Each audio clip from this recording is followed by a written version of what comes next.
das war auf jeden Fall ein richtiger Befreiungsschlag.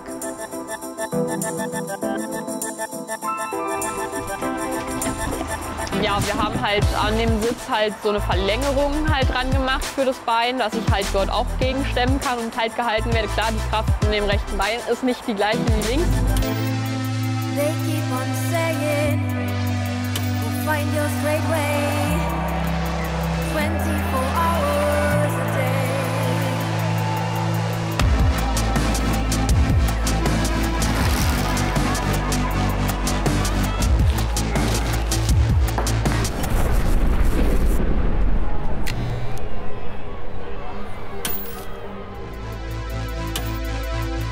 Felicia Laberer, Parakanu.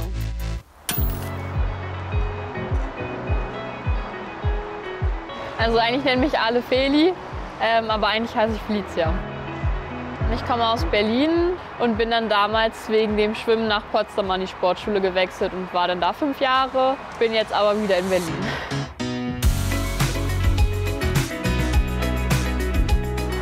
Also zum Schwimmen bin ich gekommen, weil meine Brüder früher geschwommen sind und eine Medaille bei uns im Wohnzimmer hing. Und ich dann eigentlich schon, als ich ganz klein war, gesagt habe, Mama, das will ich auch. Bis 2018 bin ich geschwommen, wollte das nicht mehr machen, hatte aber noch das Ziel Paralympics, besonders auch eine Medaille da zu holen. Ja, und habe mir dann halt eine Sportart gesucht, wo ich das dann erreichen kann. Und habe halt ein paar ausprobiert und am besten hat mir dann halt Kanu gefallen.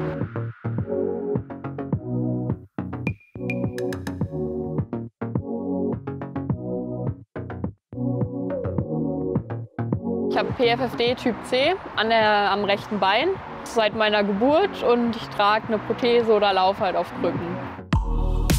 Proximale femorale Dysplasie, glaube ich. Also ich kann auch nur die Abkürzung.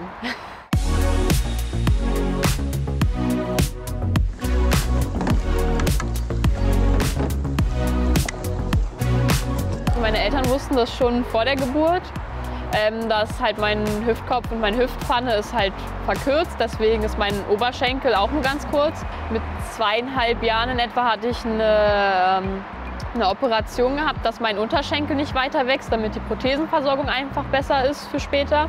Weil der Unterschenkel wäre eigentlich genauso lang geworden wie mein richtiges, also gesundes Bein.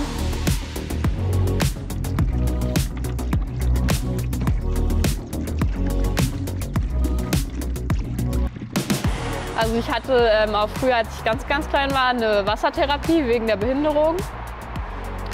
Genau, also eine kleine Wasserratte.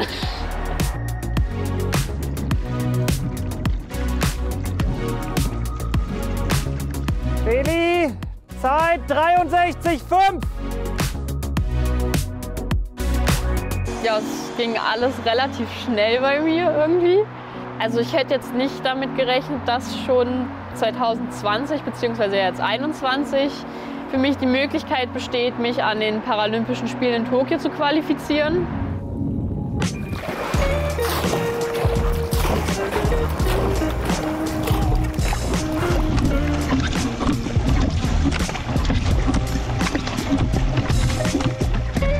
Bei den European Championships werden die Parasportler und die Nichtbehinderten nicht getrennt, sondern da finden die Wettkämpfe gleichzeitig statt und das finde ich gut, weil das ein gutes Zeichen für Inklusion ist. Feli 100! Wunderbar! So durch! Mein Ziel bei den European Championships 2022 ist ein Podiumsplatz. Ja. 74. 174, danke! Christina Hering, 800 Meter.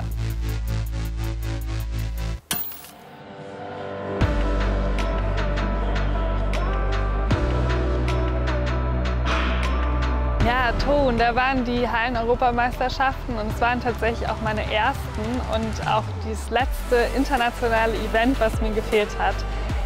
Nach dem Desaster bei den deutschen Hallenmeisterschaften war es natürlich schon eine große Anspannung, aber ich habe darauf vertraut, dass ich einfach nur einen schlechten Tag hatte und habe natürlich gehofft, dass ich mit meiner internationalen Erfahrung dort performen kann und meine Leistung dann wirklich auch abrufen. Und als ich dann im Vorlauf gewonnen habe, das war auf jeden Fall ein richtiger Befreiungsschlag.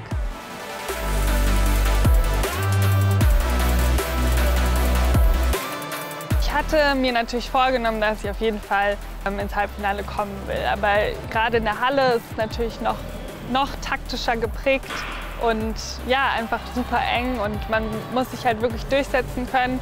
Und dann war ich schon aufgeregt und wusste, dass es vielleicht sogar möglich ist, ins Finale zu kommen. Aber es war halt klar, dass ich wirklich einen dieser ersten 2 Plätze erreichen muss. Und ich habe wirklich alles gegeben. Am Ende war es super knapp und natürlich auch im ersten Moment sehr schade. Aber dann war ich schon sehr zufrieden, dass ich einfach mit einer Top-10-Platzierung nach Hause fahren durfte. Und hier sehen wir das Feld, 800 Meter der Frauen. Das wird ein Duell zwischen Katharina Trost und Christina Hering. Die längste im Feld, das ist sie gewohnt mit ihren 1,85. Ich weiß, dass die deutschen Meisterschaften für mich immer noch einen sehr hohen Stellenwert haben und ich wollte unbedingt gewinnen. Zudem wusste ich ja auch, dass dieser Gewinn oder der erste Platz auch gleichbedeutend mit der Bestätigung meiner Olympianorm waren und deswegen war ich wirklich sehr aufgeregt, aber ich war selbstbewusst und wusste, wenn alles gut läuft und ich ein taktisch gutes Rennen abliefer, dann kann ich auf jeden Fall gewinnen. Einbiegen jetzt auf die Innenbahn. Antje Kohlberg auch noch mit in diesem Rennen, die 21-Jährige von der Egelkreis Ahrweiler. 2:02,77. Vorne Tanja Spiel, dahinter Christina Hering. Wo ist Katharina Trost?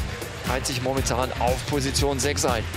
Tatsächlich habe ich schon damit gerechnet, dass insbesondere Tanja und Kathi da auch noch mal angreifen werden.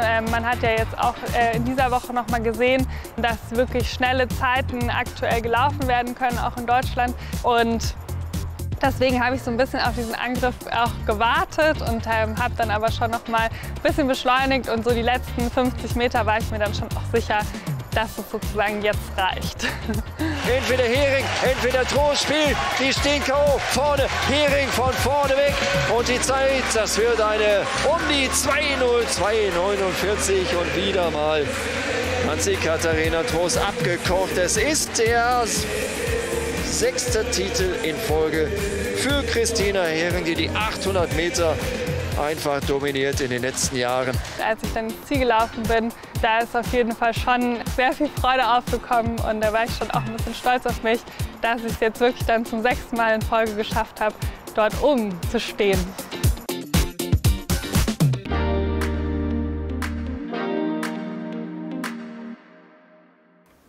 Felix de Mutter, Turnen.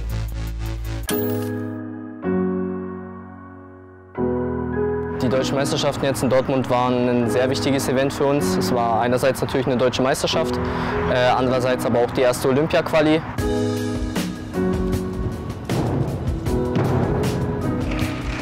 Also wir haben am Boden gestartet. Boden war eine neue Übung für mich, die ich geschafft habe, allerdings nicht in der Qualität, wie ich es mir erhofft hatte. Das zweite Gerät war Pauschenpferd, das lief gar nicht gut, da musste ich leider einmal das Gerät verlassen. An den Ringen musste ich leider dann einen Zwischensprung in Kauf nehmen, der mich fast einen halben Punkt gekostet hat. Und am Sprung bin ich dann auch noch mal gestürzt. Barren konnte ich eine persönliche Bestleistung für mich turnen, das war sehr gut und sozusagen auch ein bisschen mein Rückkampf. Am Ende am Reck habe ich noch mal eine ganz gute Übung geturnt, wurde leider nicht mit den Punkten belohnt, die ich mir erwartet hätte, aber alles in allem ein versöhnlicher Abschluss am Reck.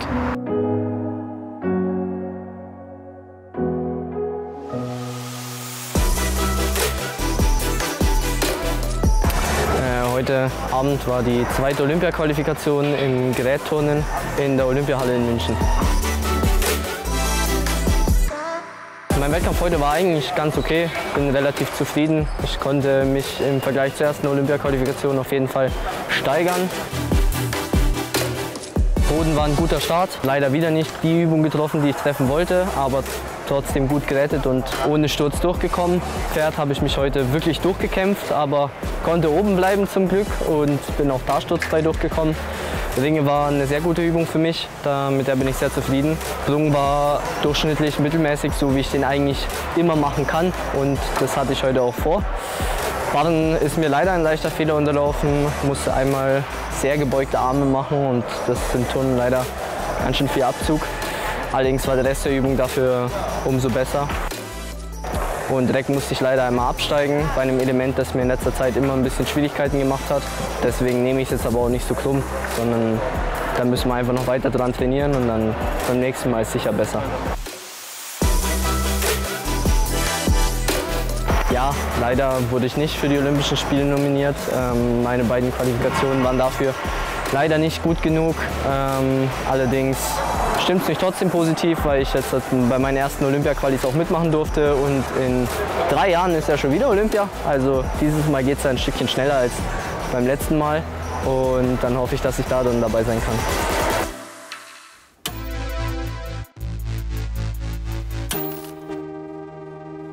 Ja, die Finals, das Format ist so eine Art Deutsche Meisterschaften, wo viele Sportarten quasi zusammen ihre deutschen Meisterschaften ausrichten und das Fernsehen sich sozusagen überträgt. 2 Olympiasieger, Max Lemke gegen Max Rentschmidt. Naja, bei uns war es ein bisschen schwierig, weil wir am Samstag ja noch die Europameisterschaften hatten und da quasi also auch Europameister geworden sind. Und von dort sind wir dann Samstag direkt die 800 Kilometer von Polen zurückgefahren und haben dann da morgens quasi ich hatte glaube ich letztendlich 5 Rennen und war schon ziemlich kaputt von Europameisterschaften und von daher war ich dann aber eigentlich mit dem 3. Platz am Ende, also das kleine Finale geworden, ganz zufrieden.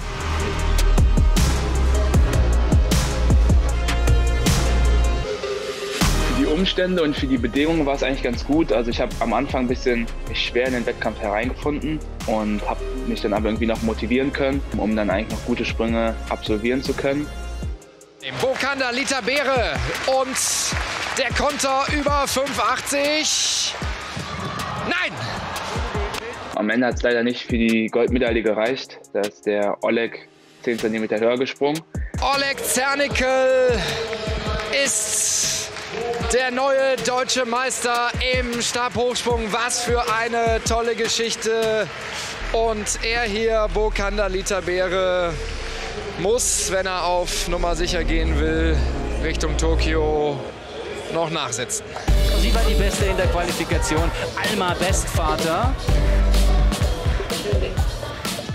Für mich lief es leider nicht ganz so optimal, wie ich das gehofft hatte. Also nachdem die Quali und das Halbfinale echt gut war, lief es im Finale dann leider nicht mehr ganz so gut und dann bin ich letztendlich nur 5. geworden. Eine Hand schon dran, die zweite Hand muss sie dran haben. Dann schaut sie zum Wettkampfrichter.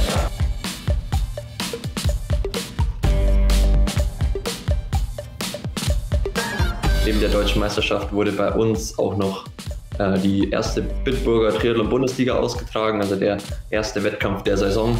Und ja, für mich, weil ich ja noch U23-Bereich bin, ist es neben der Elite-Deutschen Meisterschaft auch die Meisterschaft im U23-Bereich gewesen.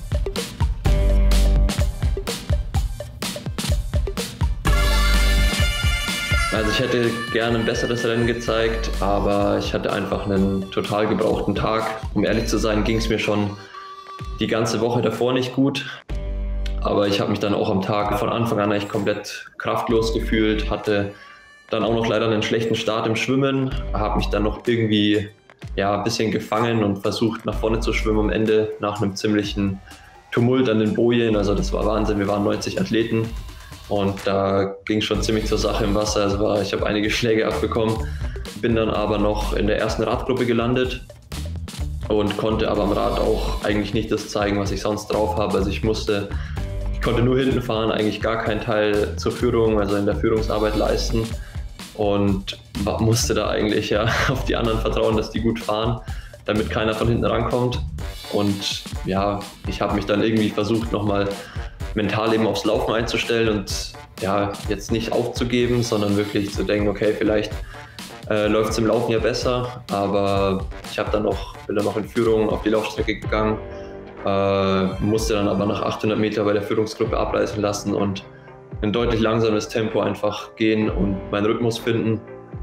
Und ich bin dann an Position 14 ins Ziel gelaufen, also war 11. Deutscher und ich glaube 5. U23-Athlet.